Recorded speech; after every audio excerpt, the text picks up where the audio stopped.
Ces deux petits appareils ici, le modèle blanc de l'autre côté, le modèle noir, sont des appareils de traduction automatique pour plus de 75 langues.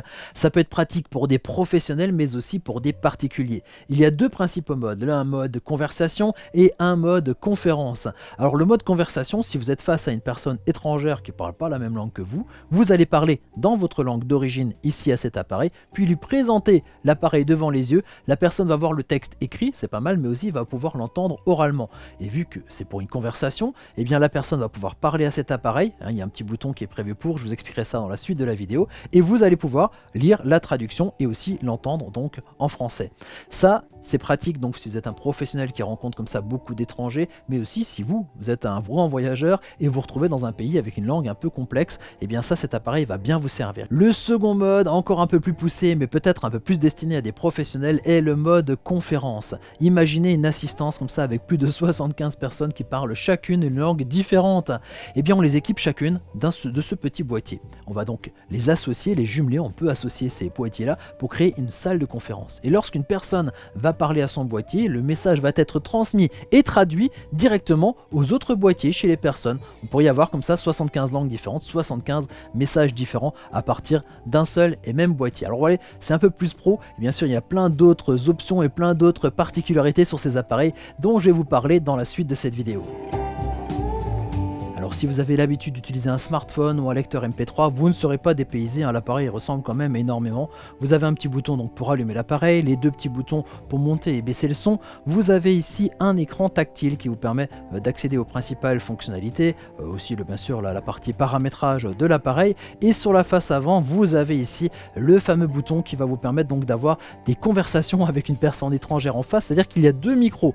Alors pour enregistrer le message, eh bien vous parlez en restant, en appuyant comme ça sur le petit micro audio, vous parlez et quand vous relâchez, ça lance la traduction. Et pour que la personne puisse y répondre, eh bien vous appuyez sur le petit micro qui se trouve en bas et donc voilà, comme ça on arrive rapidement à avoir une conversation avec une personne simplement en bougeant son pouce sur le bouton. Là c'est vous en haut, c'est vous qui parlez, en bas c'est l'autre personne qui parle et donc ça permet de switcher comme ça entre les différentes langues de traduction. Et voilà, il est plus que temps maintenant de passer à l'exercice pratique. On se retrouve donc sur la page d'accueil, sur le menu ici, et on va choisir la partie traduction. Vous avez vu, tout en haut il y a deux langues qui sont notées, ici français et allemand ici pour l'exemple, mais en fait on peut choisir parmi plus de 75 langues différentes.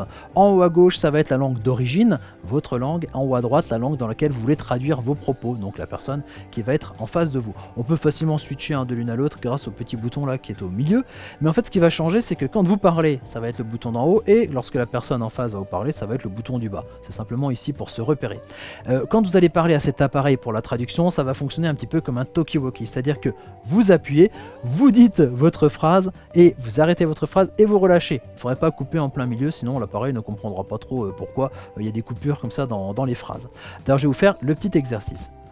Je suis très content de vous présenter cet appareil de traduction automatique qui va me permettre d'avoir facilement une conversation avec un étranger.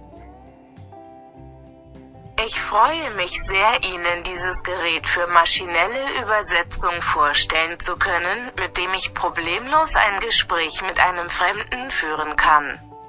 Vous avez vu la traduction, la phrase était assez longue, mais la traduction se fait assez rapidement. La personne en face de moi va pouvoir lire le message, la traduction en fait écrite de ce que je viens de dire, mais aussi va pouvoir donc l'entendre oralement. Et si jamais ça a été trop vite, genre il y a eu un bruit, j'ai pas bien compris, il suffit de rappuyer sur le message et c'est reparti pour un tour. Maintenant aussi, alors donc on a compris un petit peu la conversation, si la personne en face veut vous répondre, on appuie ici là sur le petit bouton et ainsi de suite, on peut avoir une conversation.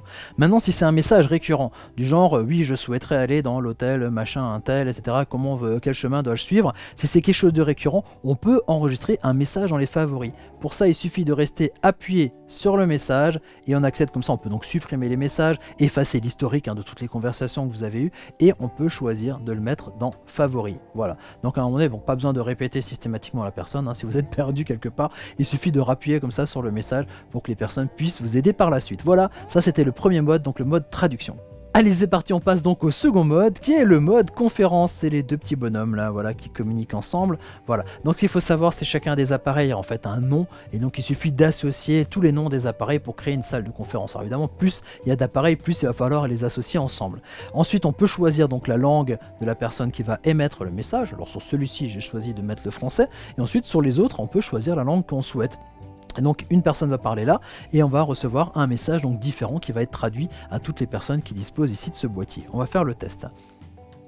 Je suis très content de ce mode conférence qui va me permettre de communiquer et de parler avec plus de 75 personnes qui ne parlent pas la même langue. Donc j'ai parlé là.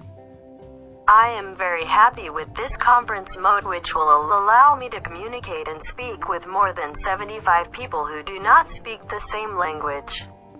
Voilà, vous avez compris le principe, c'est génial. Et en plus, les personnes vont pouvoir répondre. Et donc, chaque fois, ça va se traduire dans chaque fois la langue d'origine qu'on a choisie ici dans sa salle de conférence. Et en tout cas, sur chacun des petits terminaux.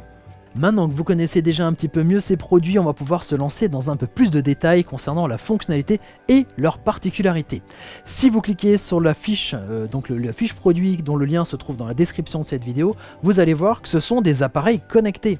On peut les connecter à la 3G, donc au système GSM de la téléphonie, on peut les connecter en Wi-Fi, on peut les connecter en Bluetooth et on peut même les faire fonctionner sans avoir besoin de se connecter. Alors quand savoir ce dont on a besoin comme terme de connexion pour ces appareils-là. On peut les faire fonctionner sans aucune connexion si vous faites de la traduction à partir des 7 langues d'origine de ce produit qui sont le français, l'allemand, l'anglais, l'italien, l'espagnol, le russe et le chinois. Si vous restez dans ces langues, pas besoin de se connecter donc à internet.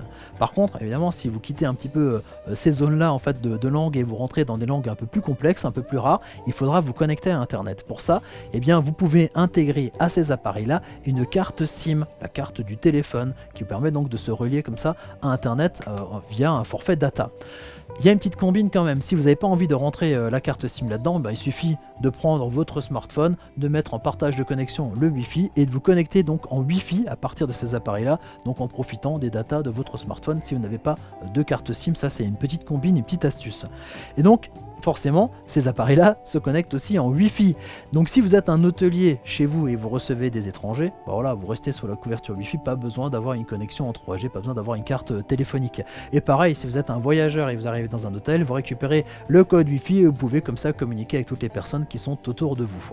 Et enfin, la connexion Bluetooth, c'est surtout une connexion audio avec cet appareil, c'est-à-dire que plutôt que d'avoir le son qui sort ici du haut-parleur, vous pourriez associer des oreillettes, par exemple des oreillettes Bluetooth à cet appareil-là et donc avoir le son directement dans vos oreilles et pas embêter les personnes qui sont autour. Ou au contraire, si vous voulez rendre les choses très publiques, vous pouvez donc appairer votre petit appareil directement avec une enceinte connectée comme ici et donc faire partager le message à une plus grande assistance.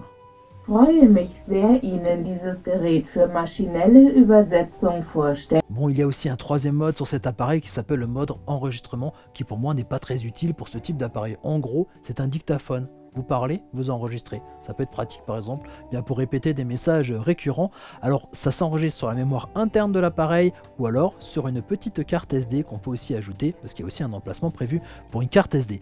Autre truc assez pratique, une fonctionnalité assez sympa, c'est que cet appareil peut aussi servir de routeur 3G. Si vous avez une carte SIM intégrée dedans, vous pouvez faire bénéficier de votre forfait data à d'autres personnes autour via une connexion Wi-Fi. Donc les d'autres appareils peuvent se connecter à celui-ci, un routeur 3G.